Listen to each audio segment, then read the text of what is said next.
नीटच्या परीक्षेचा गोंधळ आपण पाहतोय. एक नवीन जे आहे नावं पुढे येत आहे. अशा पद्धतीने गोंधळ होत आहे. विद्यार्थ्यांच्या जीवनाशी खेळत आहे. वारंवार अशा घटना घडतात. नाही बघा, याला मला असं वाटतं की मोठेगावकरांच्या नंतर काही मूर्ख लोकांनी ट्रेंड करून त्याला काँग्रेसला गोवण्याचा प्रयत्न केला.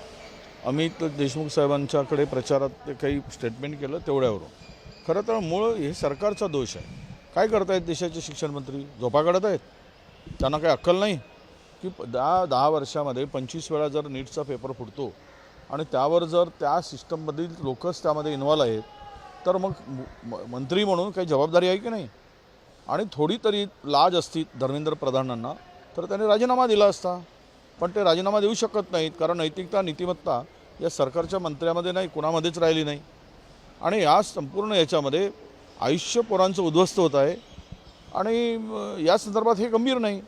खरं तर इतक्या वेळा पेपर फुटल्यानंतर एक क्षणभरही त्या पदावर राहण्याचा त्या मंत्र्यांना अधिकार नाही.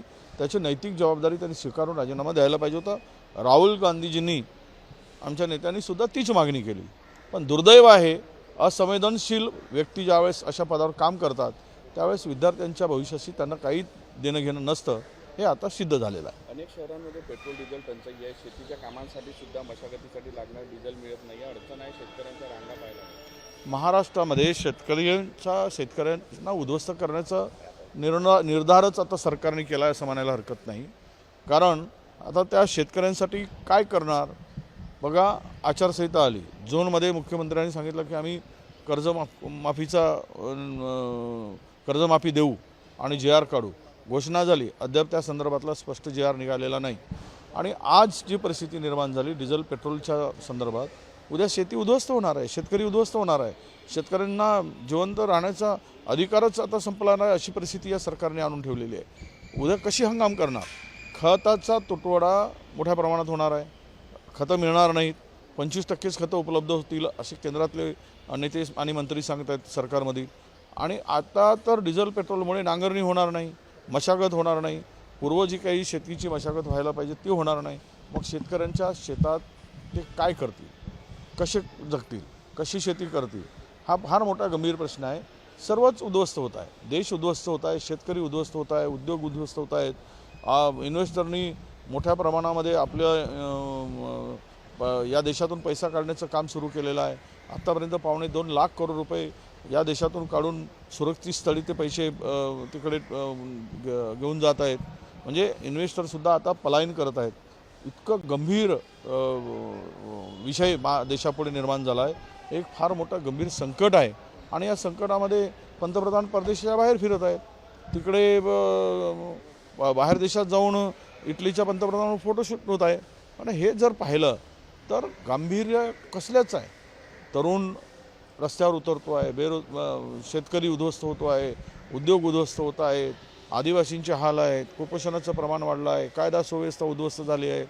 फार वाईट परिस्थिती या देशामध्ये. फक्त यांना निवडणुका लढणे, निवडणुका जिंकणे, त्यासाठी वाटेल ते करणे, याच्या पलीकडं नजरेत यांच्या देश नाही.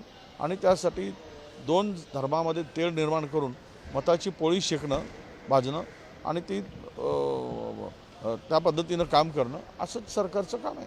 काँग्रेस पार्टीची चर्चा खूप सुरू होती. त्यांचं एक सँडल अकाउंटही जे आहे ते बंद करण्यात आलं. त्या पद्धतीने सुरू आहे. तरुणाची एक वेगळी मोहीम पाहायला मिळते. आता तरुणांनी असं काही कोणाला टार्गेट करून घेणार? त्यांनी सिस्टमच्या विरुद्ध जे काही आहेत, सिस्टमच्या विरुद्ध त्यांनी त्यांचं तरुणांचा या माध्यमातून मत व्यक्त होत आहे. आणि इतकं घाबरण्याचं काय कारण आहे सरकारला?